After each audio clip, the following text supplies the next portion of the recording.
স্রোতের বিপরীতে হাঁটা জেনজি কারিনা কায়সার। পথে ঘাটে সমাজের নানা অসঙ্গতি তুলে ধরা মেয়েটি এখন হাসপাতালের বেডে মৃত্যুর সঙ্গে লড়ছেন। লাইফ সাপোর্টে জনপ্রিয় কন্টেন্ট ক্রিয়েটর কারিনা কায়সার গত ৯ মে বিষয়টি নিশ্চিত করেন তার ঘনিষ্ঠ বন্ধু ও কন্টেন্ট ক্রিয়েটর কামরুন নাহার ডানা, যিনি সামাজিক মাধ্যমে ডানা ভাই জোশ নামেও পরিচিত। তিনি ফেসবুক পোস্টে জানান, গত এক সপ্তাহ ধরে জ্বরে ভুগছিলেন কারিনা। কয়েকদিন আগে হঠাৎ অচেতন হয়ে পড়লে তাকে দ্রুত রাজধানীর একটি হাসপাতালে নেওয়া হয়। চিকিৎসকরা জানিয়েছেন কারিনা হেপাটাইটিস এ এবং ইতে আক্রান্ত ছিলেন। লিভার ক্ষতিগ্রস্ত হয়েছে মারাত্মকভাবে।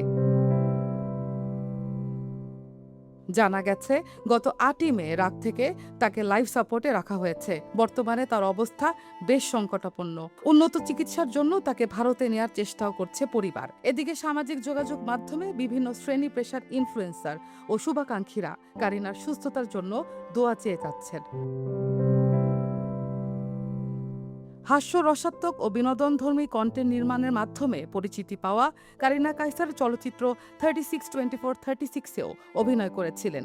জাতীয় দলের সাবেক ফুটবলার কায়সার হামিদের মেয়ে কারিনা কায়সার মূলত সামাজিক বিভিন্ন ইস্যু নিয়ে কন্টেন্ট বানান। এই কাজে ঘরে তুলেছেন বেশ কয়েকটি পুরস্কারও। কারিনার দ্রুত সুস্থতা কামনা করছেন তার ভক্ত অনুরাগীরা।